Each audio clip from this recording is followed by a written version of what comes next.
আমি ওখানে কিছুতেই যাব না, কিছুতেই না। দেখো রুচিকা, তুমি এবং আমাদের সন্তান সেখানে নিরাপদ অবস্থায় থাকবে। আমাকে একটু বিশ্বাস করো রুচিকা, একটু। আমি অবিবাহিত থাকবো রৌনক। আমি এবং আমাদের সন্তান অন্য কোনো শহরে গিয়ে থাকব। আমি একাই আমাদের এই সন্তানকে বড় করব। সব ব্যবস্থা আমি নিজে করব। তোমার দাম্পত্য জীবন ব্যাহত করতে আমি আর কখনোই এই শহরে ফিরে আসব না।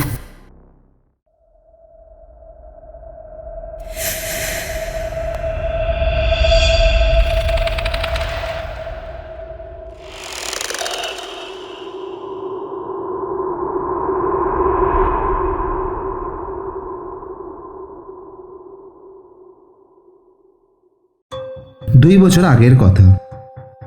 রৌনক একটা কাজে মহাবালেশ্বরে যায়। তখন রুচিকাও তার বন্ধুদের সঙ্গে মহাবালেশ্বরেই ছিল। সেই সময় রৌনক বিবাহিত। রুচিকাকে রৌনক ওখানেই প্রথম দেখেছে।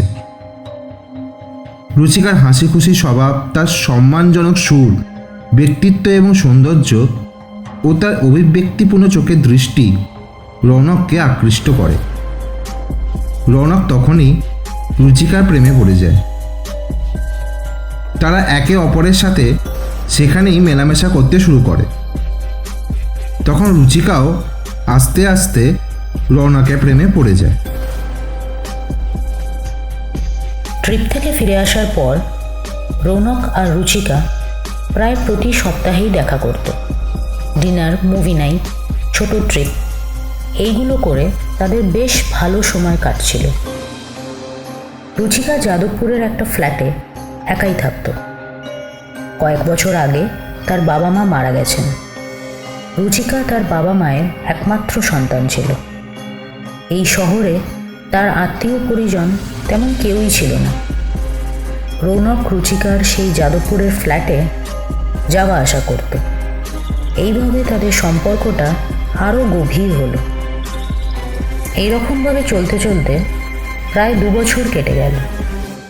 একদিন রৌনক জানতে পারে যে রুচিকা অন্তঃসত্ত্বা।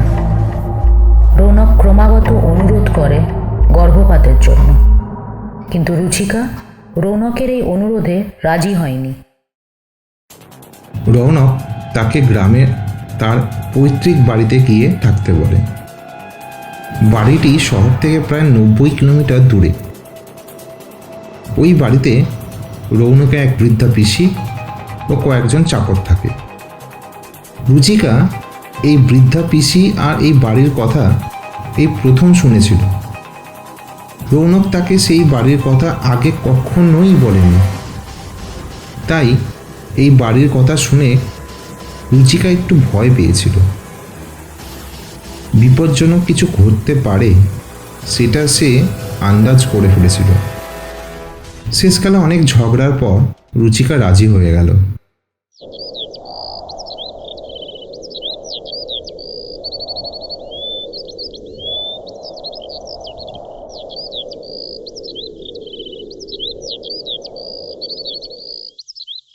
তখন সকাল 6টা। রৌনক রুচিকাকে নিয়ে সেই নির্জন বাড়িতে পৌঁছালো। বাড়িটি ছিল এক প্রত্যন্ত গ্রামে। বাড়ির চারপাশটা খুবই নির্জন। আশেপাশে না কোনো একটা বাড়ি, না কোনো লোকজন। ছিল শুধু একটা জং ধরা জীর্ণ লোহার গেট। এই দেখে রুচিকার গা ছমছম করে উঠল। তার হাত পা ঠান্ডা হতে শুরু করে দিল। রুচিকার মনে একটা সন্দেহ বাসা বাঁধল। জং ধরা লোহার গেটটা খোলা মাত্রই একটা ভয়ঙ্কর আওয়াজ। এক বয়স্ক মহিলা তাকে স্বাগত জানানোর জন্যে এগিয়ে এলেন। সেই 80 বছর বয়সী বৃদ্ধা।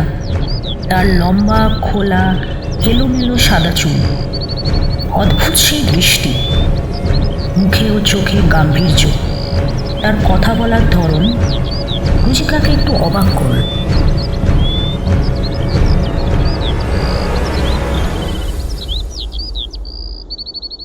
পিসি, ও হলো রুচিকা। আর রুচিকা, ইনি হলেন আমার পিসিমণি। দেখো মেয়ে, সূর্যাস্তের পর একদম নিজের ঘরে চৌকাঠ পেরিও না, এটা আমাদের পারিবারিক নিয়ম। পরের দিন সকালে রৌনক তার নিজের শহরে ফিরে গেল।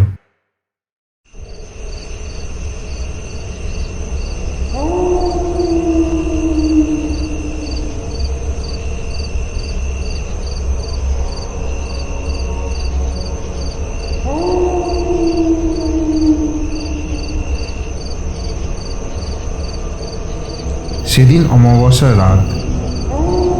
রুচিকা দেখল পিসির হাতে একটা কাঁসরের থালা, সেই থালায় ভর্তি লাল জবা ফুল।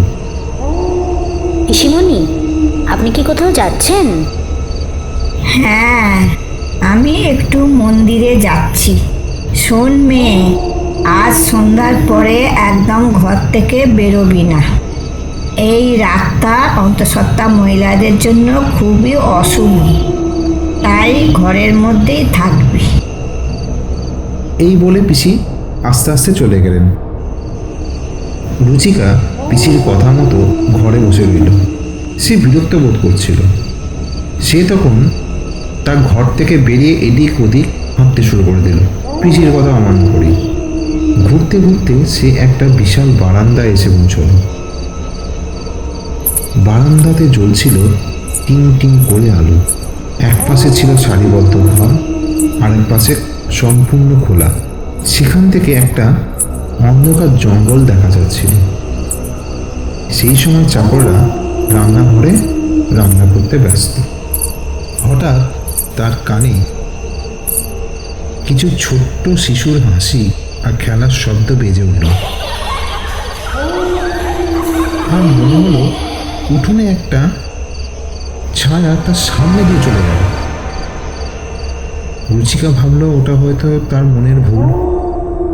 সে তা উপেক্ষা করে বারান্দা দিয়ে হেঁটে চলে যায়। হঠাৎ তার মনে হলো একটা ঠান্ডা হাওয়া তার গায়ে স্পর্শ করে চলে যায়। তখন রুচিকার গায়ে কাঁটা দিয়ে উঠল। তখন সে তার চারপাশে তাকালো, দেখলো সেখানে সে ছাড়া আর কেউ নেই। নিচের দিকে তাকাতেই সে দুটি ছায়া দেখতে পেল। সেই দেখে রুচিকা ভয় পেয়ে ছুটতে লাগলো। ও দেখলো যে ছায়াটা ওকে তাড়া করছে। হঠাৎ ও একটা ফিস ফিস আওয়াজ শুনতে পেল।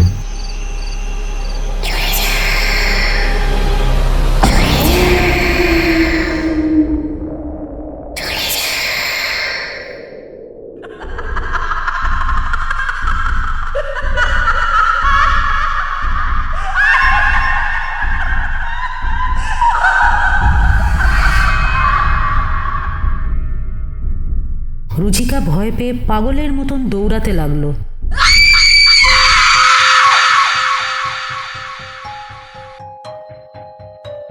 রুচিকা কি নিজেকে আর নিজের সন্তানকে বাঁচাতে পারবে? এটা কি শুধুমাত্র কোনো অলৌকিক ঘটনা, নাকি অন্য কোনো ষড়যন্ত্র? কি হবে তার পরিণতি? কি না রহস্য সেই অভিশপ্ত বাড়িটি? জানতে গেলে শুনতে হবে অভিশপ্ত প্রতিধ্বনির আগামী পর্ব। চোখ রাখুন সিনেড্রামা এন্টারটেইনমেন্টের ইউটিউবের চ্যানেলে।